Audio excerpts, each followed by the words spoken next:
But believe it or not, it wasn't the work done that held Ali up. It was difficult with the services in the first place because the water was still connected to the graveyard taps. The electric was still connected to the disused chapel in the far corner of the graveyard, and it took 3 years till everything was separated in my name. Without power and water, Ali's plans were frustrated. Once 3 long years had passed and the lodge had services, she could finally get her electrics and central heating installed. She applied for planning permission and replaced the windows. Once wind and watertight, she began work in earnest, but all the delays had cost her not just a lot of time. I've gone over the budget a bit, but not too much. I originally thought about 20,000. I'm only up to about 23. There's not a great deal more to do, and the main things are done. And I do most of the work myself, so that helps keep the cost down. Well, pop the kettle on and get yourself comfy. We'll be back to see how Ali got on later in the show.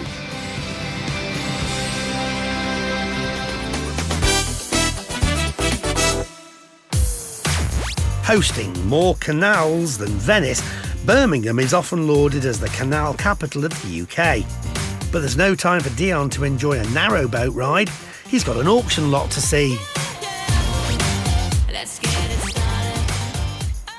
I'm about 9 miles away from Birmingham city centre. I'm actually 9.2 miles away from Aston Villa Football Club, one of my old stomping grounds. Now, the lot I'm here to see is among this already established commercial area, and it's over 2 floors. Now, at the auction, it had a guide price of £105,000 plus. You're getting a lot for your money. You also get something that's key for a successful business. Plenty of parking spaces right outside the door. Spacious. The last use for this commercial unit was car parts, exhaust and oil and all that kind of stuff. But you can see the shelves are all in place. There's little compartments here as well. I mean, these are not... none of this is fixed, so if you wanted to use it for something else, this commercial unit, you probably could. It's a bit of a blank canvas at the moment. Yes, but before you can pick up the paint, you would have to check with planning, depending on what type of business you wanted to change this to. A standard retail shop, which this was, comes under Class A1, but an estate agent's, for example, is A2. A sitting cafe is A3, and a hot food takeaway would come under A5. So it would be smart to check with planning to get an idea of what they may or may not allow this to be made into. Change me now. Change me now.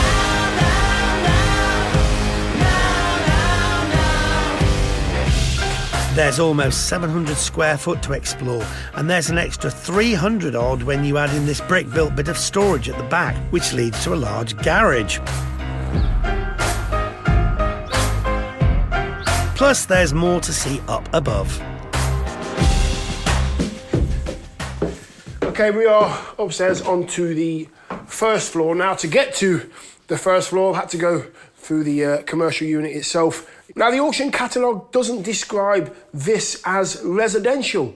I think it lends itself perfectly to be residential. You could have your kitchen there, your lounge there, your bedroom there, and there's your bathroom.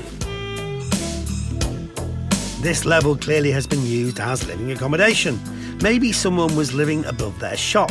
But if you wanted to sell or rent it as a separate flat, well, at the moment, you'd have to go through the shop. So you'd need to look at providing separate access, and you might need to apply for change of use. There needs to be lots of talks with the planners.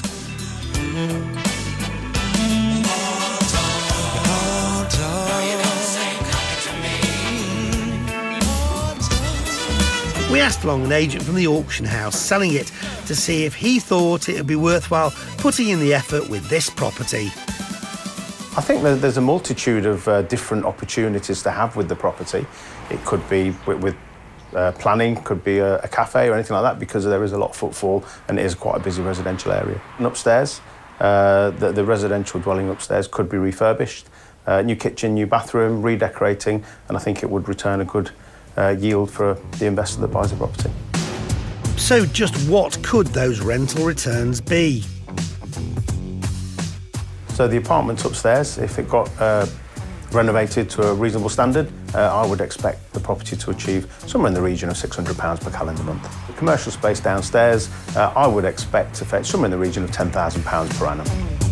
That could be a yearly income of just over £17,000. Not bad if you can get it near the £105,000 guide price. What about the sales market? Currently, the property is on one title deed.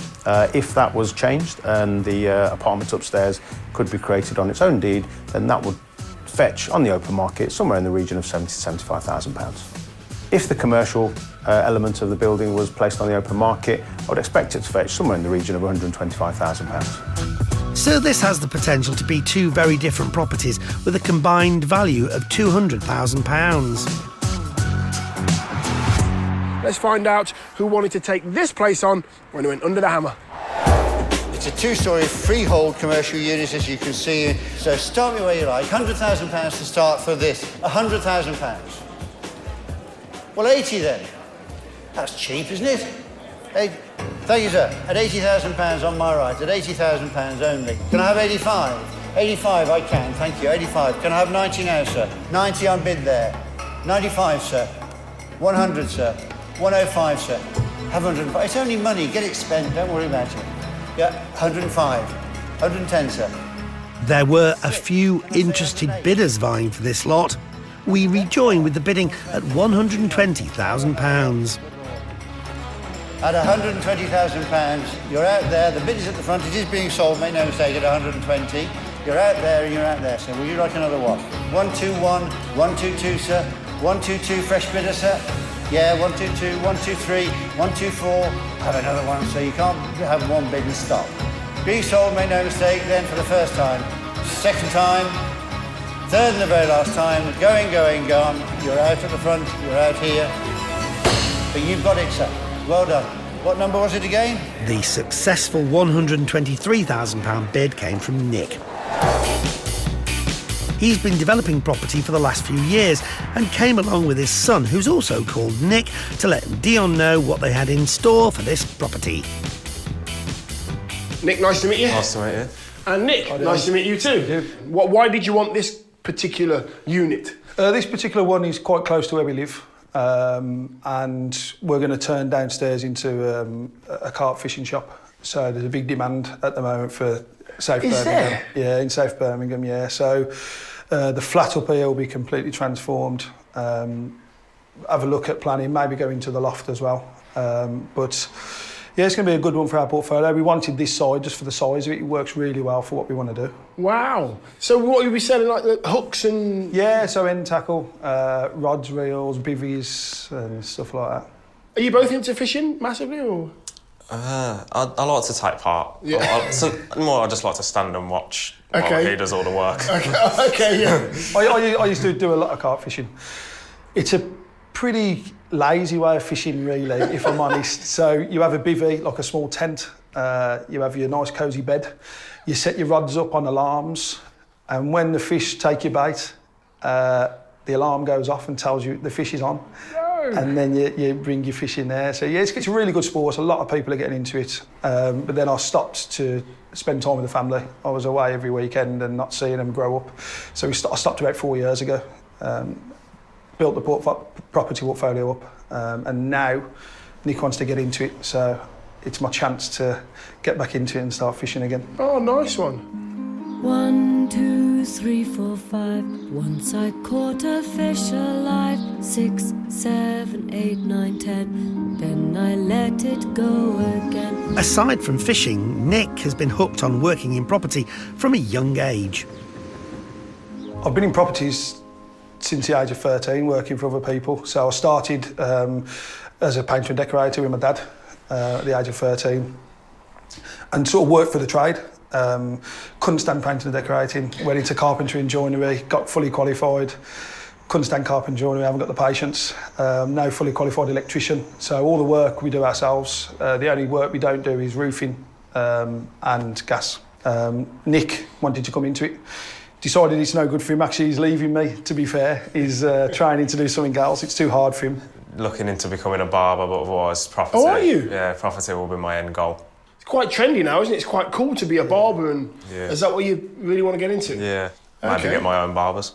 Well, you got the little commercial. You know, there might be a little section. He's speaking to your dad. Could be a section for you. Will you get involved in this Yeah, well, project? I'll help on this one. Yeah. Yeah. Tell us how you're going to turn it around then, because there's a few issues that you've got to sort out. Yeah, both upstairs and downstairs are going to be completely separated. So where the building is at the moment, we'll probably shrink it in a little bit, put a fence either side and have a complete walkway, so it's a completely separate access with private parking at the back. Downstairs is going to have an outdoor feel, so there's going to be AstroTurf on the floor, there's going to be wood panelling, like oak on the walls, new ceiling, new lights. So that's the shop. Up here, complete rewire, new central heating system, complete decoration, new kitchen, new bathroom. So there was a bit of confusion then in the auction catalogue, because, you know, they didn't sort of say this was residential upstairs, commercial. What did you find out? When we come to view, obviously it's set out as a flat, so we presumed it was mixed use. We've phoned the council. They've got no existence of this building whatsoever, so we're literally just waiting for an answer off them, whether this is actually set out for a flat or whether we've got to have a change of use upstairs. With so much work to do on 2 properties, you'd be surprised to learn that Nick's budget was just £15,000 to £20,000. That seems quite low for what we've got to do, but I'm a hoarder. So I've got garages scattered around in other houses, so I've got a garage full of boilers, I've got all the electrical equipment already. I hoard to make every property we do a bit cheaper. Okay. So on this here, there isn't much that we haven't got. It's just time more than budget, really. And how long do you think it'll take you guys to get through this?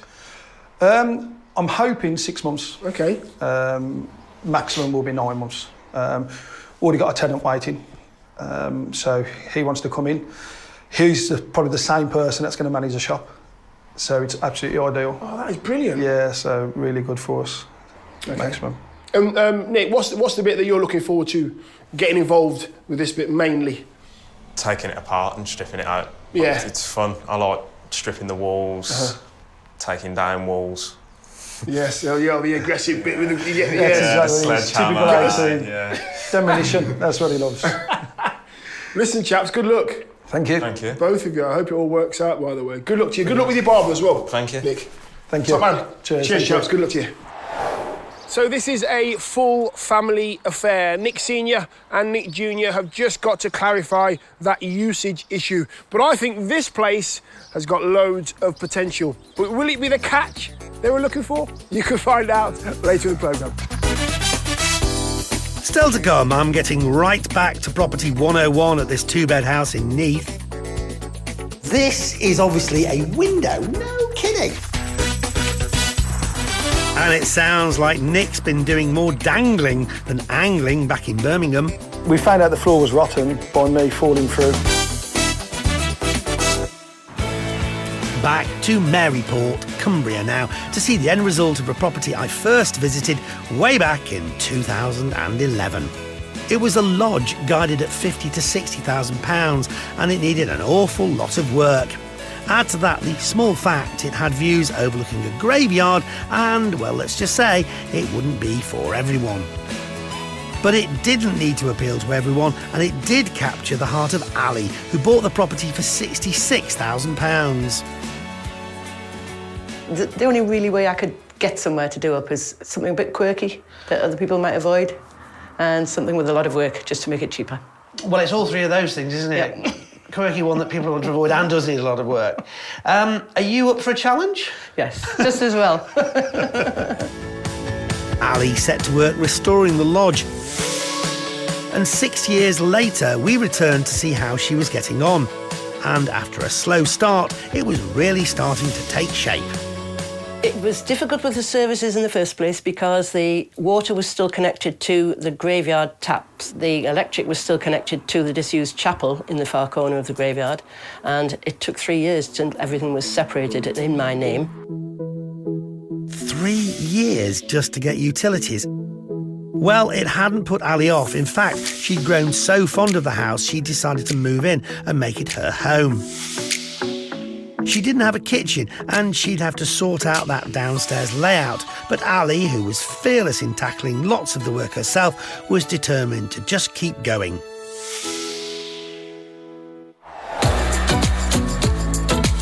Well, 2 years since we were last here and we've returned to see how Ali has got on. As soon as you walk in the house, the hallway is far more inviting. And just on the left of the entranceway, that second reception room is now worthy of the name. But it's the kitchen that's the real spectacular surprise. I finally finished the kitchen. That was the last room to be done. Done most of the work myself. It's my favourite room. I've built it out of bits and pieces, auction finds, that kind of thing, put it all together and then painted it so that everything matches for very little money, and enjoyed doing it as well. But it took me long enough. So it was a relief when the kitchen was done, because I do like to cook, but that was my favourite bit, really, doing that, yeah. And when Ali said she did most of it herself, she means everything except the electrics and plumbing. She even learned how to plaster to save labour costs. It was difficult in the first place because I couldn't afford a proper mixer or anything, and I was actually using a hand blender, a food mixer to do it. But now I've got one of those things like that, it's much easier. Yes, I have to psych myself up to it because I always worry that I can't do it. But when you go ahead and do it, yeah, quite enjoy doing it. It's satisfying afterwards. You sit there with a gin and tonic watching it dry. Yeah. Not everybody's cup of tea.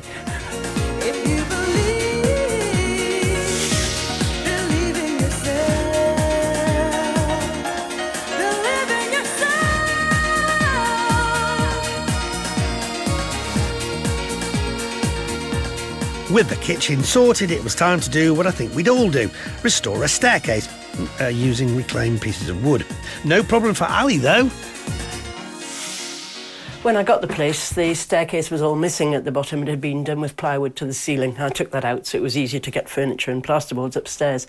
Then I've rebuilt this. This is an old door that was in the house that had been kicked in. It wasn't usable, but I've used the old panelling. That was a front of a chest of drawers out of a skip. This is somebody's hot tub that I cut down and made the spindles. And half a newel post, which I spliced in with angle iron, and it's solid as a rock.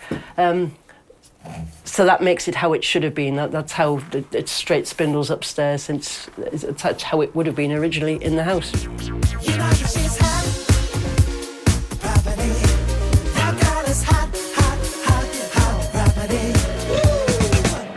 So if Ali had used bits of an old Whirlpool bath to create her staircase, does that mean her house literally was hot property? Moving swiftly on. She also fitted the downstairs loo and utilities room into the small space in the hallway. The upstairs landing has been replastered and completely redecorated. And thanks to her knack of finding a bargain, she has done it all at a fraction of the cost you might expect. Yes, I do like shopping around and even going through skips. I've been to salvage places. There's quite a good salvage place in the next village from here. There's an auction locally, and I go on online auctions, just looking for special bits of wood or anything quirky that I think would go along in this building. On a cautionary note, do be aware that if you choose to follow Ali's skip searches, you'd have to ask the owner's permission beforehand. I'm really impressed with Ali's inventiveness when it comes to upcycling and with her dogged determination in tackling new skills. But I'm even more impressed with her approach when it comes to finding the money for renovations. If you've got the time, you haven't got the money, and vice versa kind of thing. I've had to do all sorts of delivery jobs, phone books, everything like that, quite a lot of. At one point I was doing a paper round for £9 in the morning. You know, I needed the money that desperately. But that's what you do when you want to change your life like this, and I can live very cheaply, so I don't mind. I've enjoyed every minute of it, really, yeah. It really feels like there hasn't been a penny wasted on this project. So with that in mind, how much has she spent? I think I said 21 in the first place, and I've come out 26. It's considering I've done a lot more. I realise that's almost 25% above her initial budget, but I genuinely think restoring this lodge for that amount is near miraculous. But what does a local property expert think of Ali's work? We've asked along an estate agent that saw it last time to see what he thinks. The changes to the house are great. Considering it was a dilapidated property, it's now full of charm and character, and I really like it. I think the layout inside works really well. So we've got 2 good-sized reception rooms and then quite a large kitchen diner. So I think it flows as well as it can do, and I think the improvements that the owner's made do help the overall feel and flow of the property. So far, Ali has spent a total of £92,000 and has created a unique and lovely home to live in. But what could it sell for? For resale, I would recommend an asking price of £150,000. I mean, in terms of what it cost me to buy and do up, obviously it's a good profit, but I'm not intending to go anywhere right now. With a total spend of £92,000, the agent's valuation would give Ali a potential pre-tax profit of £58,000. And although it's home now, it might surprise you to hear that having that potential profit may come in useful. Well, I'll probably build a bit of a garden out the back first because I always need to be doing something. But within a couple of years, I can see myself probably looking for another one and moving on, yeah.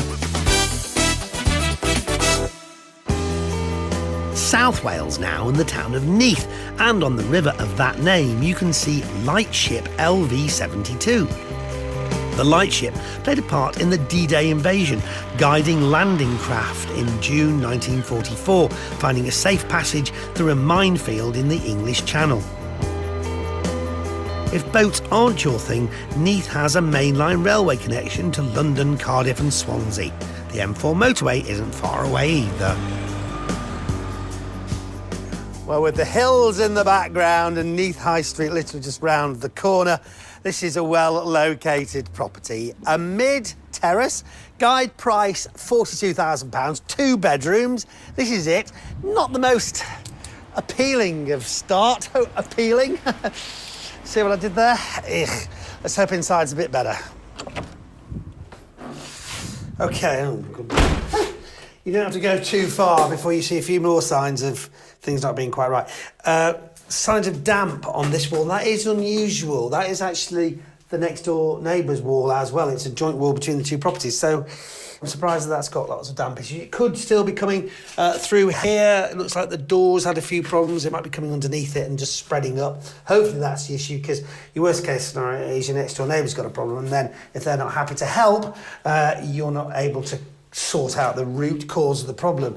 Yeah, that's definitely something to consider when you view a house and you get that situation where you are having a problem on a wall that's shared with somebody else. But what have we got? There's a little corridor here, front sitting room there, reasonable size also. It kind of looks not in the best of conditions, but not too bad. So far, so okay. The look.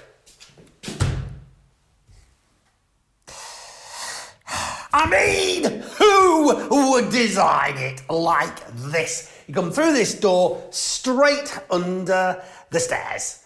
I can't even imagine where it originally was, because that couldn't possibly have been designed like that in the first place, because it's just completely crazy. You know what I'm going to say, don't you? This wall has to go, yes, and then at least you have this big open plan area here. Yeah, there's a bit of fiddle messing around to do to get rid of things like the radiator, but it's worth it. Open that all up. This is obviously the rear sitting room. You've got your stairs up to the bedrooms. But then, another design classic. This is obviously a window, no kidding. But it's actually an exterior window, or it would have been at one point. If you look at the thickness of these walls, this is actually the original back of the house, and that would have been the window at the back of the house. Somebody's obviously put on an extension, and that's where the kitchen is now, but they didn't bother to take out this window. I mean, I know it was probably left in like this to let some natural light in, and possibly there wasn't enough money to open it up, which would involve a reinforced seal support or RSJ. Not exactly cheap. Whatever the solution, that window has to go, though. I love the sound of breaking glass. When there's nothing new. As for the kitchen, it's basic to say the least, and it shows signs of damp. And there's more. Well, this house is just full of design classics. Here's number 3. I'm not going to tell you what it is. Just glance around this bathroom stroke shower room. What's wrong? Do you think? Well, it's not so much what you can see. It's what other people can see while you're having a shower. I think that should be frosted, ideally, don't you? I'm not sure what the neighbours would think. It wouldn't be a pain to put in frosted glass, and let's face it, the view certainly needs some attention. I'd like to see some greenery out there.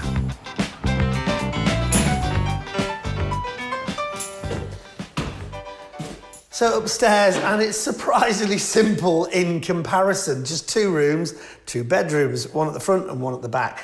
They're both decent sizes, and I don't know how you could alter the layout up here, really. Just keep them as they are. I don't think I'd mess around trying to get another 3rd bedroom in. It is what it is.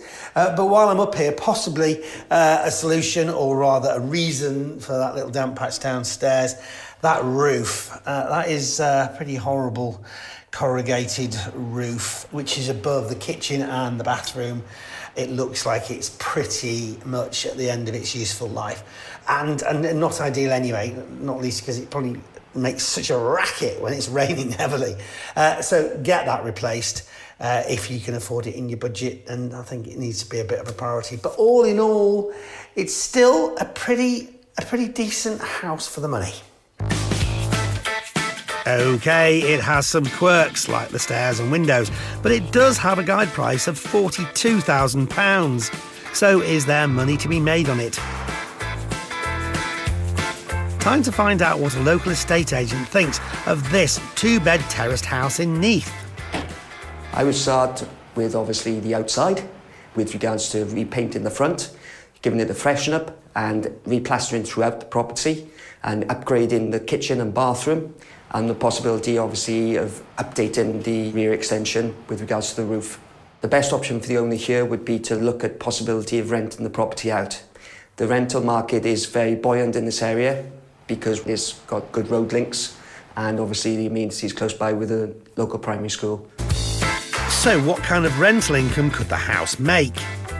I would estimate that this property would currently rent for £425 per calendar month. And what if the new owners decided to put it up for sale? I would estimate that this property would sell for £70,000. Well, definitely a property that has potential for profit, whether you were looking to do it up and sell it on or rent it out. Let's see who bought it when it went under the hammer. Lot number 45, guide price of 42,000 plus. Someone put me in at 42. Your bid at 42 right in front of me. Can I see 44 anywhere else? Take one from anyone. I've got one. Thank you, sir, at the back. 43. Where you go? 44. 44, madam, down here. Got 44 to the lady at the front. Where you go? 45. 45. 46. Yep, 46. 47, sir. Yep, 47. Yep, 48 down here. 49, sir. 49. He's back in at 49. Definitely not. Got 49. Can I push you a half at all? No, I've got 49 then to the gentleman back right.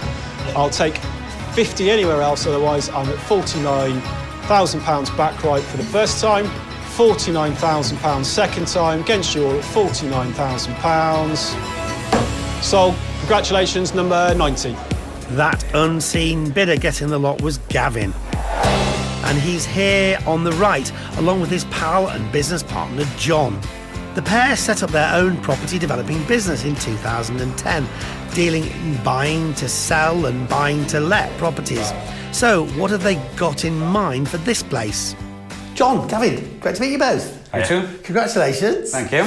Tell me why you wanted to buy this house. We buy quite a lot in this area for rental, so it's just the right price. We'd looked at it beforehand, seen what work needs to be done, and it kind of made sense financially. Right, quite a reasonable amount of house for the money, actually. Yes. And, yeah, it's quite a big house, 2-bed as well, so... And you getting good rental yields? In this area, you know, we're probably looking at renting this out for about $495 a month. So we've got a similar property not too far away from here that we're achieving that rate at the moment. So, no, it's good for the price we paid for it and the amount of work that needs to be done. Yeah. You know, it's a great buy. I'll say it was. That's much more than the agent suggested, a difference of 70 quid a month, which is impressive. So how do the guys make it work?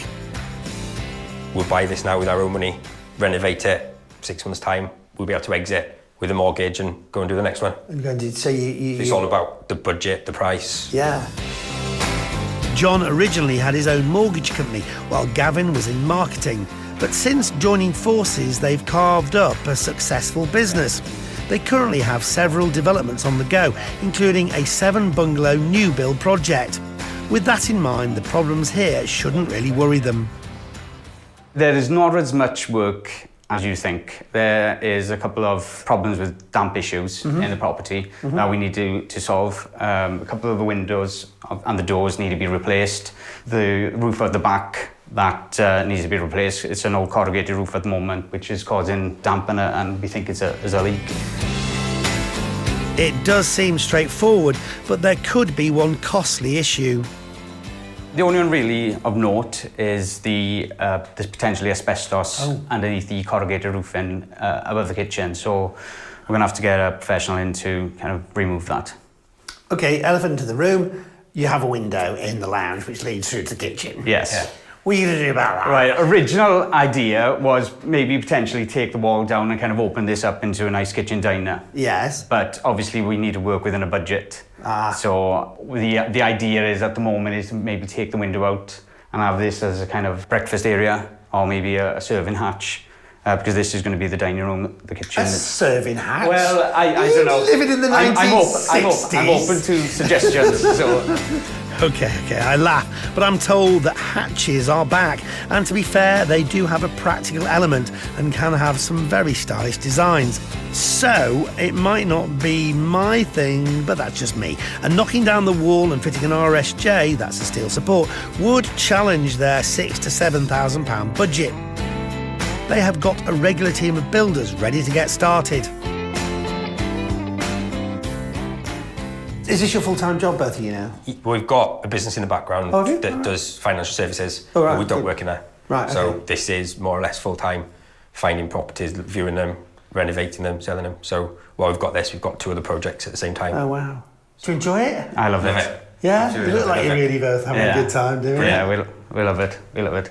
Well, listen, congratulations. Good luck with it, and we look forward to seeing how you get on. Cheers. Thank you very much. Thank you. Well, team John and Gavin certainly seem to have got things pretty well sussed, although I do think they are being a little bit ambitious, perhaps, with that budget, especially if you're talking about taking away asbestos professionally. How will they get on? You can find out later in the show. So we know about one property, but what about the other 2? Has all gone to plan, or have they got stuck in the mud? Let's take a look and find out. Back now to southwest Birmingham and this commercial property that came to auction with a guide price of £105,000 plus. Getting a lot for your money. Built over 2 floors, the shop on the ground floor also had a storage area at the back and a garage. The first floor was accessible at the back of the shop, and there was plenty of space up here too. Now, the auction catalogue doesn't describe this as residential,